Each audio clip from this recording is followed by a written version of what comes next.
Taste the Daily.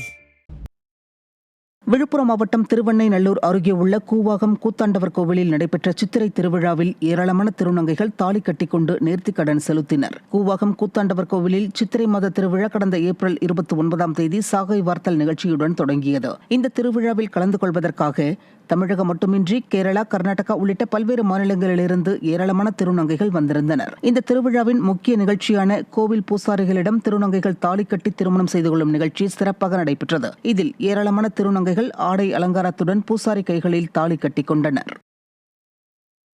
என் பேர் சஞ்சனா, நான் சென்னையிலேருந்து வரேன். இது 9வது வருஷம் வரேன்.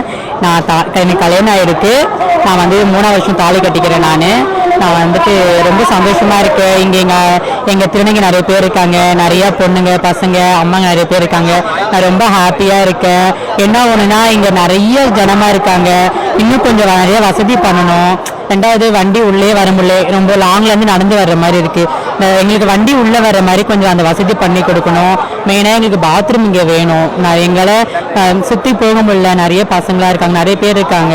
எங்களுக்கு ஒரு மாதிரி அச்சமாக இருக்குது. எங்களுக்கு மெயினாக பாத்ரூம், வண்டி வசதி உள்ளே வர்ற மாதிரி கொஞ்சம் பண்ணி கொடுத்தா அரசாங்கம் எங்களுக்கு இன்னும் சந்தோஷமாக இருக்கும். சிவகங்கை மாவட்டம் மானாமதுரையில் சித்திரை திருவிழாவையொட்டி நிலாச்சோறு உண்ணும் நிகழ்ச்சி நடைபெற்றது.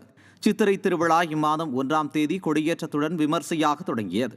தினமும் சுவாமியும் அம்பாலும் மண்டபங்களில் பல்வேறு வாகனங்களில் எழுந்தருளும் நிகழ்வுகள் நடைபெற்று வருகின்றன.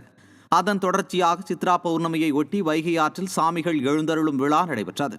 இதில் மக்கள் நிலவொளியில் தங்கள் குடும்பத்தினருடன் உணவுகளை பகிர்ந்து இரவு உணவை மகிழ்ச்சியுடன் உண்டனர்.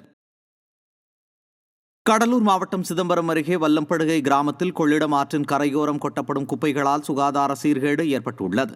வல்லம்படுகை ஊராட்சிக்கு உட்பட்ட கொள்ளிடம் ஆற்றின் இடது கரையோரம் ஊராட்சியில் சேகரிக்கப்படும் குப்பைகள் கொட்டப்பட்டு வருகிறது. நீர்நிலைகளை பாதுகாக்க வேண்டிய ஊராட்சி நிர்வாகமே குப்பைகளை கொட்டுவதால் தொற்றுநோய் ஏற்படும் அபாயம் உள்ளதாக அப்பகுதி மக்கள் அச்சத்தில் உள்ளனர். ஆழ்ந்த தியானத்தில் உள்ள விடிய அரசின் அதிகாரிகள் விழித்துக் கொண்டு இதுகுறித்து நடவடிக்கை எடுக்க வேண்டும் என கோரிக்கை எழுந்துள்ளது. செங்கல்பட்டு மாவட்டம் மகாபலிபுரத்தில் நடைபெற்ற பாமக கட்சி மாநாட்டிற்கு பாதுகாப்பிற்காக வந்திருந்த போலீசாரின் வாகனம் ஓட்டை உடைசல்களுடன் துருப்பிடித்து காணப்பட்டது. பாமக கட்சி சார்பில் மகாபலிபுரத்தில் சித்திரை முழு நிலவு மாநாடு நடைபெற்றது. இந்த நிலையில் செங்கல்பட்டு நகர் பகுதியில் பாதுகாப்பு பணியில் திருவள்ளூர் மாவட்டத்தை சேர்ந்த காவலர்கள் ஈடுபட்டிருந்தனர். அவர்கள் வந்திருந்த காவல் வாகனம் துருப்பிடித்து ஆங்காங்கே ஓட்டை உடைசலுடன் காணப்பட்டது. இந்த சம்பவம் பொதுமக்களிடையே அதிர்ச்சியை ஏற்படுத்திய நிலையில் இதுபோன்ற வாகனங்களை காவல்துறையில் வைத்துக் கொண்டு கொள்ளைக்காரர்களை எப்படி விரட்டி பிடிப்பார்கள் என அவர்கள் கேள்வி எழுப்பியுள்ளனர்.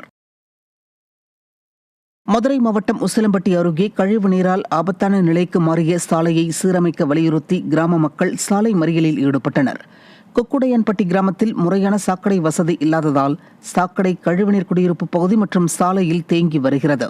இதனால் சாலை குண்டும் குழியுமாக மாறி வாகனங்கள் அடிக்கடி விபத்தில் சிக்குவதாக பொதுமக்கள் குற்றம் சாட்டியுள்ளனர். இதுகுறித்து அதிகாரிகளிடம் பலமுறை முறையிட்டும் எந்த நடவடிக்கையும் எடுக்காததால் ஆத்திரமடைந்த கிராம மக்கள் சாலையில் தடுப்புகளை அமைத்து சாலை மறியலில் ஈடுபட்டனர். திறனற்ற திமுக அரசு மக்கள் நலனில் அக்கறை இல்லாமல் செயல்படுவதாக பொதுமக்கள் குற்றம் சாட்டியுள்ளனர்.